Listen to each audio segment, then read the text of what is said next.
उसके पुत्र से 4 गुनी है। 7 वर्ष बाद पिता की आयु पुत्र की आयु की 2.5 रही हो जाएगी। तो इसको बच्चों समीकरण में व्यक्त हमें करना है, तो इसको हम कैसे व्यक्त करेंगे, चलिए बताते हैं हम आपको। कि पहले आया है पिता की आयु, तो पिता की आयु बराबर माना यक्स, पिता की आयु हमने माना यक्स, लिखेंगे पिता की आयु बराबर यक्स। उसके बाद क्या कह रहा है,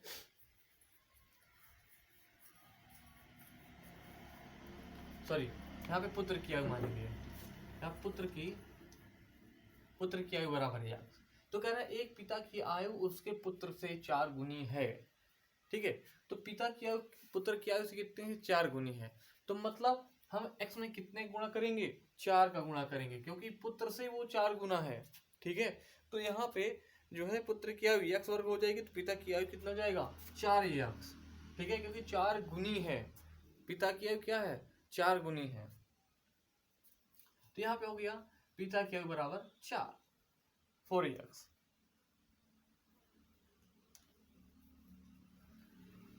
पिता की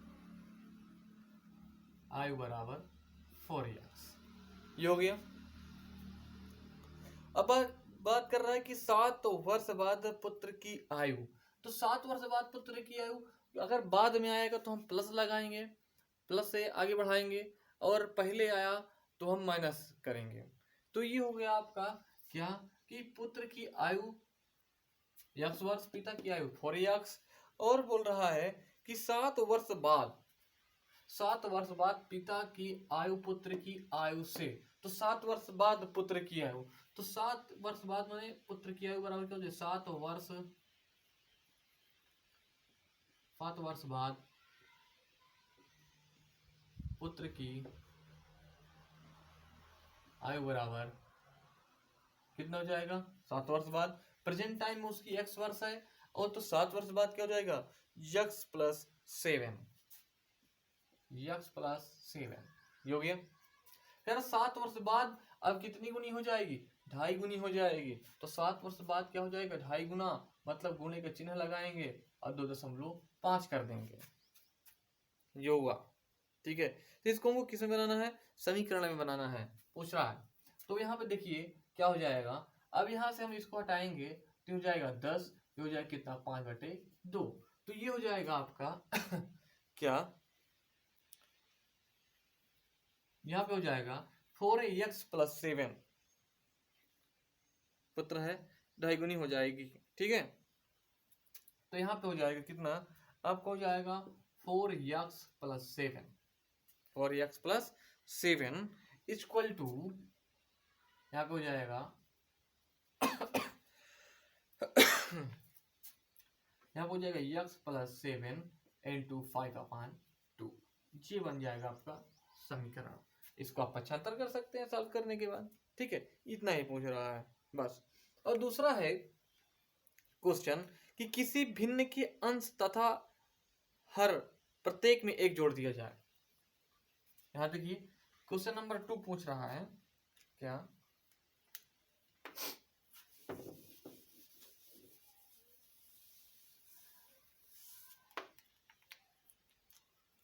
माना कोई भिन्न है, तो कह रहा है कि किसी भिन्न में,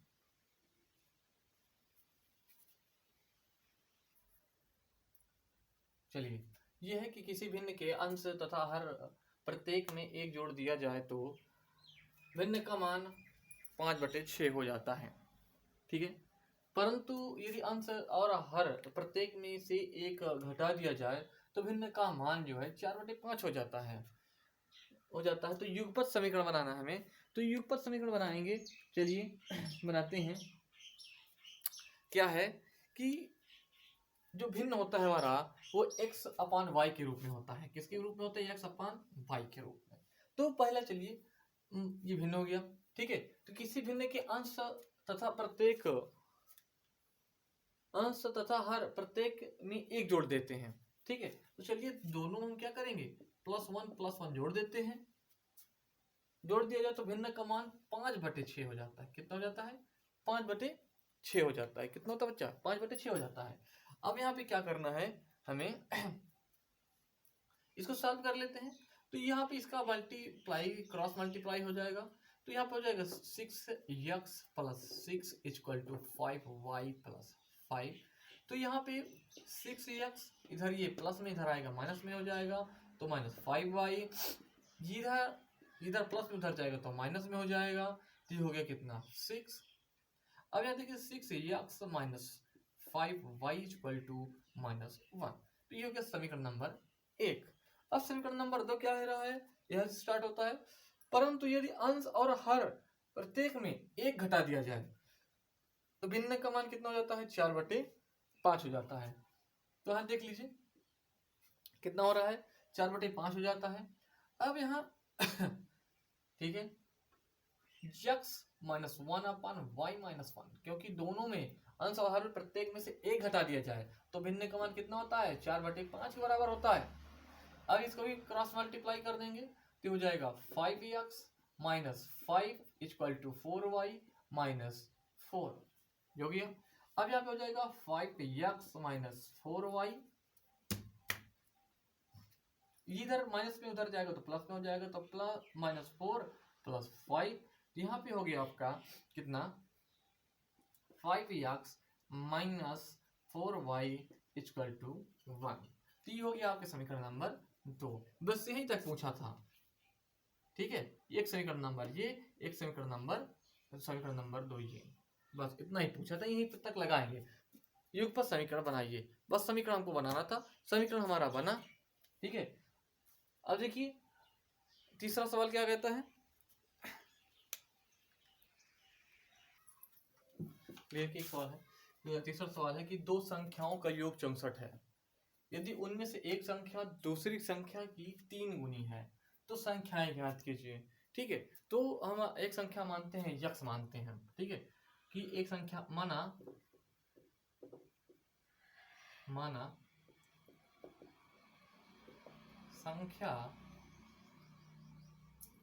संख्या बराबर यक्स। ठीक है, माना एक संख्या जो है यक्स है, तो पहली संख्या मान लो यक्स हो गई, और तो दूसरी संख्या कितनी हो जाएगी? क्योंकि पहली से दूसरी क्या है? 3 गुना अधिक है। तो ये था 3 गुना अधिक है, तो इसमें 3 का गुना हो जाएगा। तो ये पहली संख्या माना पहली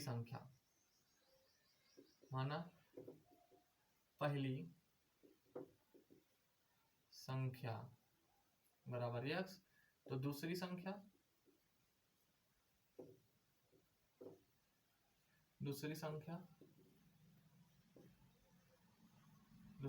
बराबर 3x। ठीक है, तो दोनों संख्याएं जो है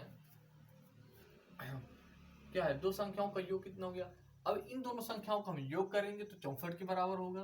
तो यहाँ पे हो जाएगा x प्लस 3x बराबर 64। ठीक है, अब ये हो गया कितना? 4x बराबर 64। तो यहाँ पे सॉरी यहाँ से 4 से 4 4 कम 4 16 को 64, तो x बराबर कितना हुआ? 16। तो पहली संख्या जो है, एक संख्या हमारी 16 हो गई, क्योंकि x का मान कितना है यहाँ पे? ये है।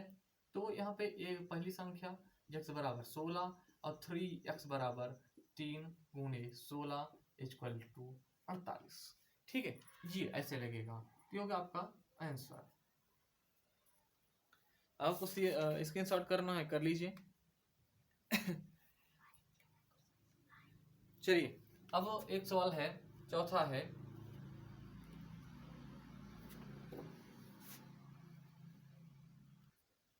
चलिए चौथा सवाल है कि यदि हम अंश में 1 जोड़ दें तथा हर में 1 घटा दें तो भिन्न 1 में बदल जाती है।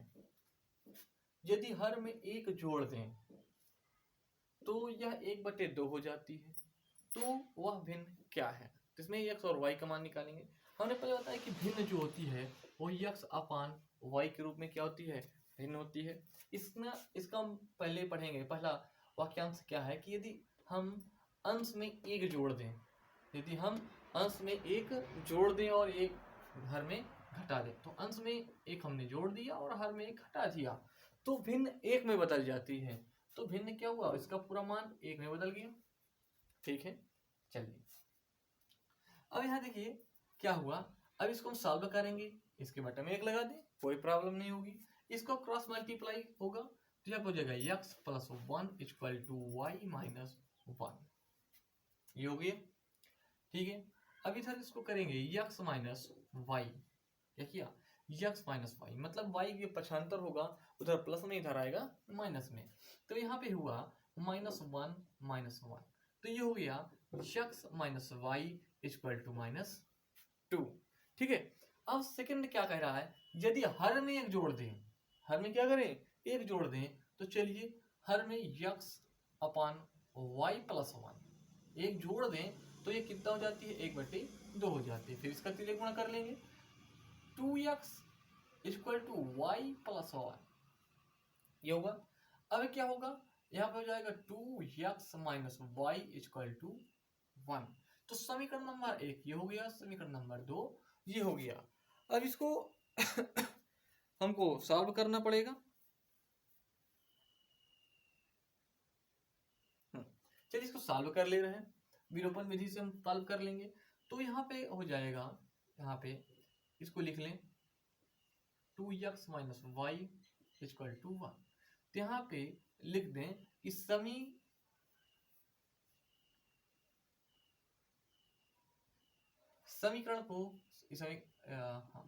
को घटाने पर, समीकरण को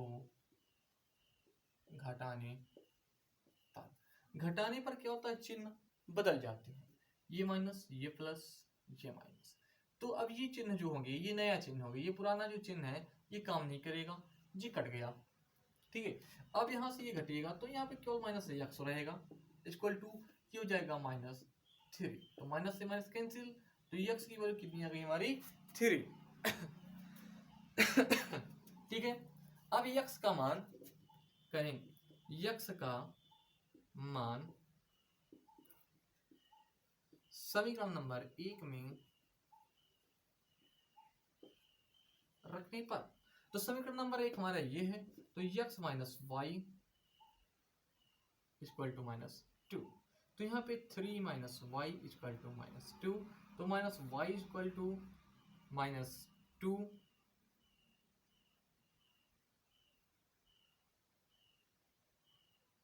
ठीक है। हाँ, -y यहाँ पे हो जाएगा -y = यहाँ पे हो जाएगा कितना, हाँ ये +3 हो जाएगा, तो -y = यहाँ पे हो गया +1। ठीक है,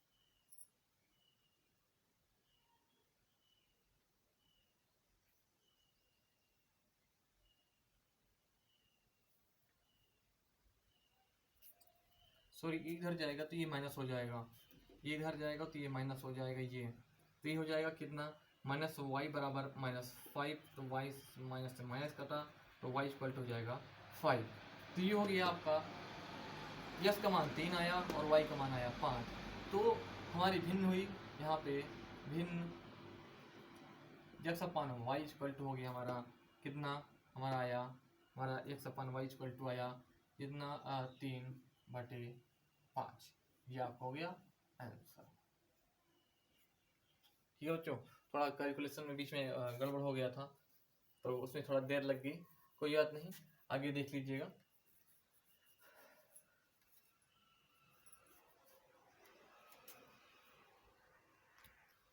चलिए क्वेश्चन नंबर 7 है कि दो संख्याओं का अंतर 26 है और एक संख्या दूसरी संख्या की 3 गुनी है, संख्या ज्ञात कीजिए। तो दो संख्या बताना है, अलग अलग संख्या, अंतर है संख्या में।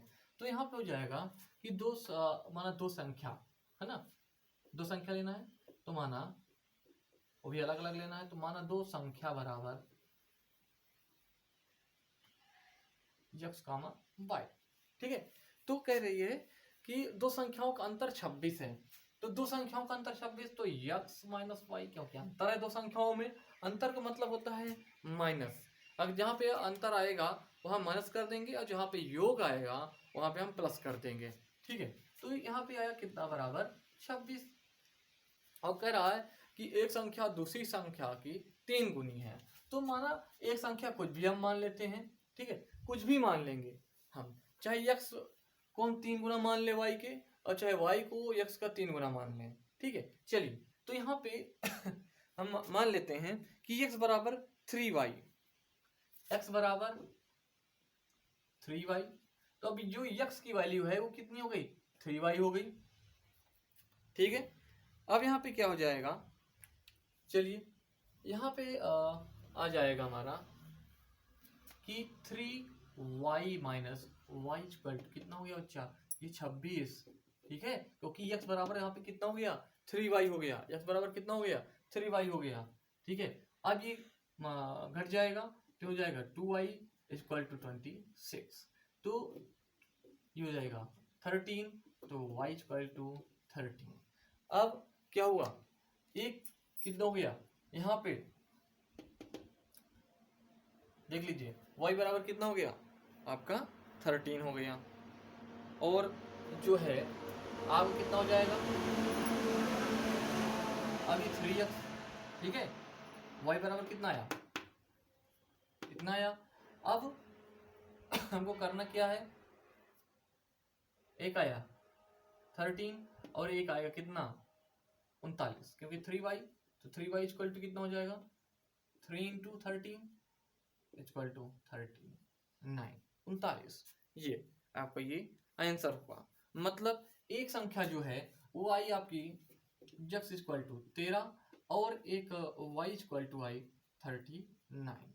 ठीक है जी, ये आपको हो गया आंसर। ऐसे करना है आपको, नहीं तो आपको समझ में ना आया हो तो हम इसको यहाँ से दूसरा समझ लीजिए। यहाँ से क्या y बराबर 13 आया, कोई बात नहीं, y का मान समीकरण में रख देते हैं। तो यहाँ पे x माइनस 13 इक्वल टू हो जाएगा कितना 26। तो x इक्वल टू हो जाएगा कितना 26 प्लस 13, तो x इक्वल टू 39। ये देख लीजिए। ठीक है, ऐसे भी हो सकता है आपका। चलिए अब जो है, जो भी आप सभी स्टूडेंट को जो प्रॉब्लम हो वो कमेंट्स में करिएगा। कोई भी सवाल में कोई प्रॉब्लम हो